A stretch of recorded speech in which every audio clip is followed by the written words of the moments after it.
We are the Association for Child and Adolescent Mental Health, or ACAMH for short.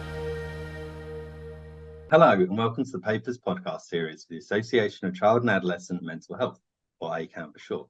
I'm Mark Tebbs. I'm a former Director of Mental Health Commissioning with background in psychology and currently Chief Exec and Executive Coach and Freelance Consultant. In this series, we speak to the authors of papers published in one of ACAMH's three journals. These are the Journal of Child Psychology and Psychiatry, commonly known as JCPP, the Journal of Child and Adolescent Mental Health, known as CAMH, and JCPP Advances.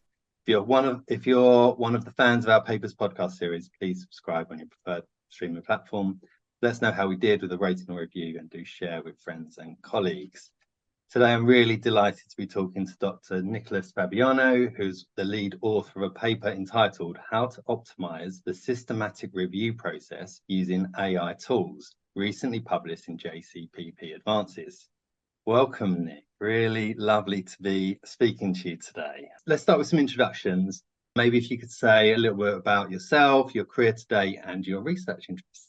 Yeah, well, first off, thank you for having me. It's a pleasure to be here. So as you said, my name is Nick Fabiano. A little bit about me. I'm a second-year psychiatry resident right now at the University of Ottawa here in Canada.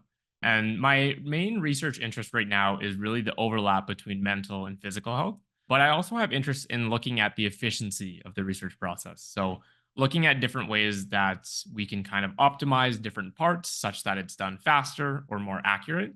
That way we can get more research done and have more stuff kind of in a holistic picture. Good stuff. I think that speed thing is really important, isn't it? So how quickly can we get research into practice? So really, really important stuff. So you collaborated on it with a number of colleagues on the paper from Canada, US, Europe. So if you could give your colleagues a little bit of a name check, that'd be great. Yeah, so we'll kind of go through everyone that's kind of listed as an author there. So just to start off, I've had two co-first authors as well with me on this piece. So the first one was Arnav Gupta. He's a internal medicine resident at the University of Calgary. Then there's Nishant Bambra, or Sean. He's a family medicine resident here at the University of Ottawa. There's Brandon Liu. He is an internal medicine resident at the University of Toronto. There's Stanley Wong. He's a psychiatry resident at the University of Toronto. There's Muhammad Maz, who is an MD PhD student at University of Toronto. And then there are two staff physicians on the paper as well, too. So there's Dr. Jess Fedorowicz. He is a professor at the University of Ottawa Department of Psychiatry. Then there's also Andrew Smith, who is a assistant professor at the University of Ottawa Department of Psychiatry. And then PI of the paper, Dr. Marco Solmi, who is a associate professor at the University of Ottawa Department of Psychiatry. Brilliant, good stuff. So the paper is a methodological review. So could you just start by giving us a brief overview, setting the scene for our listeners? Yeah, for sure. So this paper, essentially the goal of it was to focus on how we can improve the systematic review process, specifically using AI or artificial intelligence tools. And just to give a little bit of background in terms of what a systematic review actually is first too, it's our cornerstone for how we synthesize the available evidence on a given topic. It allows us to combine a lot of the different primary studies to clarify some associations and also determine where there are gaps that may exist are.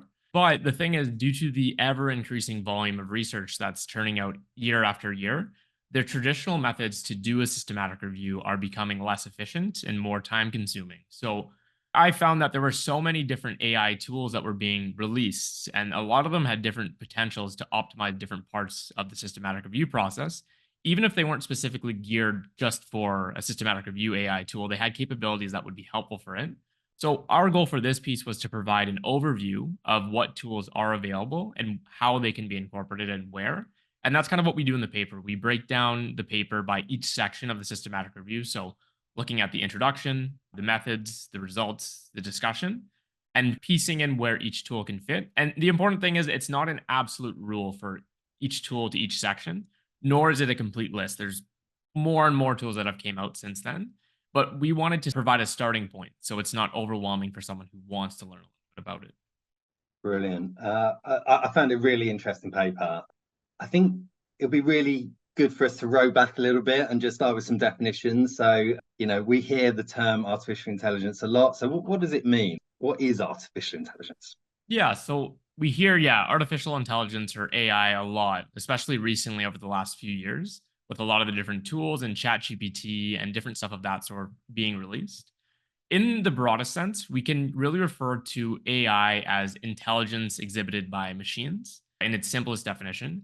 And a lot of these tools, the automation that are used for the automation of the systematic review process, they depend on the AI capabilities of what are called large language models, or LLMs. And without getting into too much detail there, essentially these models, they've been trained on very large data sets of text, and that allows them to comprehend the provided text and have outputs for that. And that's the basis for a lot of these different tools. That's probably a good start for AI. Cool. And so how is AI being used in that kind of systematic review process that you described? So to kind of go back to it, the systematic review process itself can be segmented into several stages. Each has different unique challenges that the AI tools can help address. So it's important that we're able to effectively integrate these tools into the process, because there's considerable potential to really improve the efficiency and streamline the research workflow while accelerating development of more targeted tools. I must admit, I was really surprised at how many AI tools there were, and there are AI tools available at kind of every stage of that kind of review process. So can you, like, do you have a sense of how widely utilized AI is in kind of, research and kind of systematic reviews generally? Yeah, so it's hard to provide exact estimates in terms of how widely it's used for systematic reviews or even papers in general. And to my knowledge, there's no study that quantifies the extent of usage at the different stages. But there are possibilities, as I mentioned, for uses at each stage. So whether it even be formulating the research question, the introductions, the methods, the results, or the discussion. So due to the vast amount of tools that are available, though, I imagine that a lot of tools are used for assistance in lots of the writing portions. So the introduction and discussion parts, because a lot of these tools can help prevent that writer's block. They can suggest different text, they can input different text. So I imagine there's a lot of use there. And as more research comes out regarding the use of AI tools, I think we'll see more usage with the methods as well too, particularly the screening process of the systematic reviews, because it eliminates the need sometimes for duplicate screening, where you need two humans to agree on a screening process, but instead maybe you can have an AI and a human, and if there's discrepancy, that can be resolved, but it eliminates or halves the workload required. And then the other portion would be the results section. But this requires right now a lot more of manual input in terms of how you want to organize that data. But I do think that the AI does have capabilities with regards to the data synthesis methods. So being able to clarify what methods can be done and how the most efficient way would be to conduct that. But the caveat to that would be that it needs to be really verified by an experienced author. You can't just input this AI tool and have an output and trust that. You need someone to really verify the integrity of that. So you mentioned some of the advantages already. So I'd just like to go through, what are the advantages or opportunities of AI, and then we'll come on to maybe what are some of the risks and limitations. I think the biggest advantage for AI is efficiency, just allowing us to do stuff faster while maintaining that accuracy. It provides the potential to automate a lot of those routine and time-consuming processes that traditional manual reviews have to do essentially manually, and it takes a lot more time. And it also helps to assist with writing and editing of the final manuscript itself. So as an example, there's been research to kind of guesstimate how long does it take to do a manual systematic review. And on average, it found that it takes about 67 weeks to complete that, and considerable human resources to take a systematic review from protocol registration to publication. And the range of that can be anywhere from 6 months to 3 years even, depending on the scope, the methodology, and what resources are available. But another recent paper came out, and when they incorporated AI tools to the process, the authors claimed that the timeline could be significantly reduced to an impressively short 2 weeks. So that's a pretty significant change. But again, I do want to mention that these fast timelines should be considered with caution as well, because we want to ensure that we're not compromising study quality that are influenced as a result. Yeah, for sure. That's a massive shift, isn't it, from kind of 6, 7 weeks to 2 weeks. So so what are some of the kind of risks and maybe some of the limitations of AI? So there's various risks that can really influence accuracy, the reliability, credibility, and even the overall end product. And we'll kind of go through a few. Number one, AI systems can sometimes generate information that seems plausible, but isn't actually supported by real evidence or data. So if you're kind of blindly using an AI tool to write for you or to input different things and you're not checking, It may seem plausible, but it's very important that you have an expert on the team or you're verifying any claims that are made because you can't really take it at face value.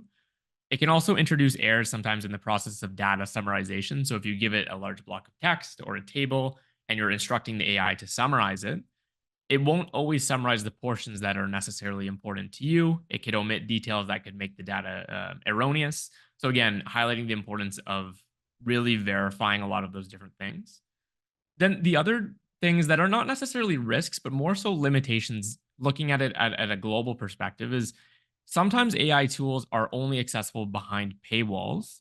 And depending on socioeconomic factors, this may further augment and propagate inequity between in science. So people that are able to afford these tools are now getting faster at research. Maybe they're publishing more, maybe they're getting more grants. And those that maybe don't have access to the tools are further kind of distanced from others. So it's something that we need to be cognizant of. And then the other piece of that too is due to the complex and nuanced algorithms of some of these AI tools and the confidentiality of codes from some of the companies that have them, sharing AI tools may be difficult from a reproducibility perspective, and that could be impacted. So again, just to highlight from the limitations perspective that users must always apply their expertise to evaluate the information, because even some of these advanced tools are very prone to errors at times.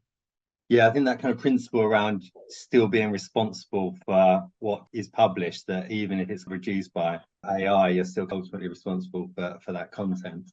I guess I think that's a really good description of the opportunities and some of the limitations. Do you, in the paper, come to a conclusion about what almost like a balanced use of AI would look like? So yeah, I think overall, it's hard to come to a definite conclusion right now in terms of is it good, is it bad? I think it would be more fair to say that the integration of these AI tools in the systematic review process has considerable potential to improve the efficiency and streamline that workflow, but also remembering those limitations that we mentioned before, and then highlighting that the AI tools should only be a supplement to the human content, and clinical insight, quality check, manual review, writing evaluation are all things that still need to be done from that human side.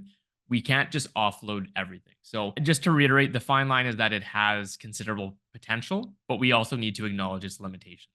So are you conducting more research in this area? Is there other work that's going on in the field that you're aware of that you'd be able to share? And for myself, not specifically in the field of incorporating AI into systematic reviews specifically, but I do have interests in teaching the systematic review process and meta-analysis process to early career researchers. And around the same time as this piece was published in JCPP Advances, we had another piece that was published titled On the Value of Meta Research for Early Career Researchers. And without getting too much into depth, it just provides kind of an overview and entry level for some of these researchers in terms of important things to know, different things about the methods and stuff of that sort. So it is definitely an area of interest for me. So it's kind of within the scope of that efficiency and knowledge surrounding systematic reviews.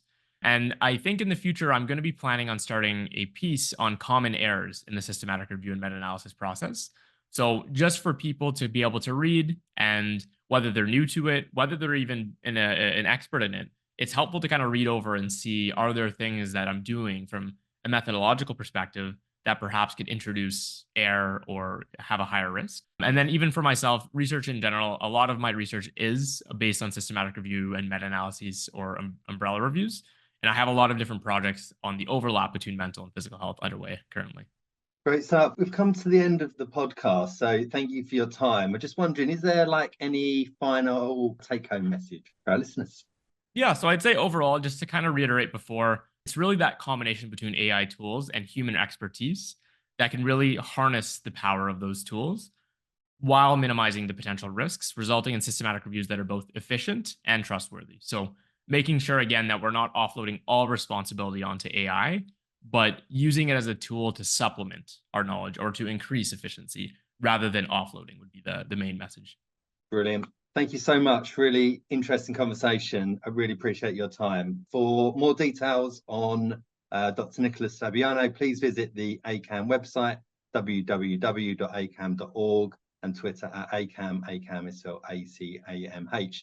And don't forget to follow us on your preferred streaming platform.